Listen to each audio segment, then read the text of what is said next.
Hello, welcome to Asian Pacific America. I'm Robert Honda, your host for our show here on NBC Bay Area and Cozy TV. We have a show filled with history today, with lots of colorful images, cultural importance, and plenty of ups and downs. We start with an event not only huge in every Japantown, as well as Asian American and Pacific Islander communities, but attracts people from all over the Bay Area. The Obon, San Jose's Betsuin Obon Festival is coming up. We will show upcoming highlights and its historical importance. Then we visit with the History Museum of Sonoma County, which will feature not only fascinating exhibits of the struggles of Asian immigrants, but will also showcase a historical cultural figure, Ben Fong Torres, a former editor of Rolling Stone magazine. And when we say ups and downs, we do mean ups and downs, sideways, around the world, and every other direction that our yo-yo champion can make his yo-yo go. A four-time national champion heading to the World Championships in Japan will join us. You don't want to miss his show of skill here in our studio. Well, I go to most of the Obon festivals every year, but San Jose's Obon is probably the one I've been to the most in my life. Not only that, I have family members who are a big part of the activities. Yet, even I sometimes overlook some of the cultural significance of the Obon. Joining me right now to make sure I don't do that anymore are two people who are very familiar with the San Jose Obon. First, Rinban Kenshin Fujimoto, head minister of the San Jose Buddhist Church Betsuin, and a friend for many years, Reiko Iwanaga, the head dance instructor and choreographer of the Obon dance, and a family history with a real connection to the Obon tradition. Both of you, thank you very much for being here. Thank you.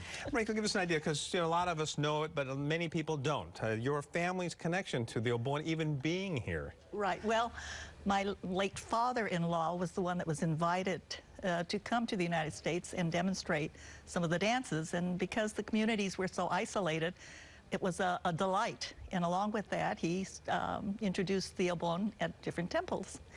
And so the first and last dance that we dance is his choreography. So I feel a definite legacy. So in this sense, he brought the Obon Festival to the United States? Yes, in some ways, yes.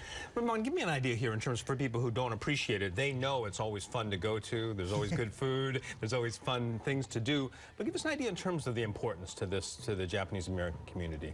Well, it starts off as the whole tradition began because of a sutra, the Rinban Sutra, and it was a story about high disciple of the Shakyamuni Buddha, Moggallana. And Moggallana was supposed to have had this supernatural ability to see into other realms of existence. And shortly after his mother passed away, he started looking around, wondering where she was. And then he started looking in the nicer realms at the beginning, but couldn't find her. And then finally, he found her in the state of the hungry ghost. And he couldn't understand this because his mother was such a good mother to him, and making sure he had the best food, the best clothes, the best education. And then he came to the awareness that that's why she fell into the realm of the hungry ghost. The hungry ghost is where the material things, or the desire for material things, becomes a driving force in your life. And then he came to realize that because of her love for him, wanting to get the best for him, that she became a hungry ghost.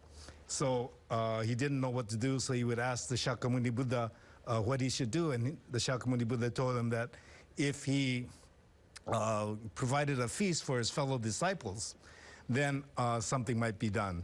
So he did this, and then while his fellow disciples were enjoying their feast, he looked in the other realms and he saw that his mother had been released from the state of the hungry ghost and was in a much more pleasant state.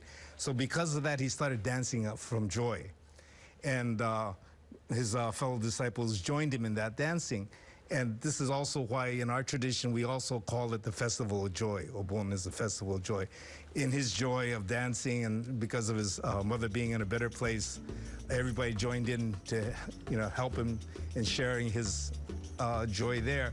And this is what the whole event is supposed to symbolize. And San Jose's Obon actually has influenced a lot of the other Obons, hasn't it? Almost possibly. We do think we have one of the largest. We have about 1,350 dancers. And so that means everyone does join in. And it's a way for everyone to thank and remember their ancestors. And now the dancing, you mentioned some of the dances that are that highlight some of the history and the tradition. Yes, Give us an idea here in terms of the different activities that happen on Obon and what their relevance is to cultural. Are you talking about the dances? Yeah, the dances. Oh, we certainly do a combination of popular ones as well as religious songs, and we keep them simple so that anyone can join in. The idea isn't that you have to be a dancer. It's just for everyone to participate. Yes, our family has participated, and so it's Absolutely. been proven that you don't have to be a dancer to join in. and costuming is casual.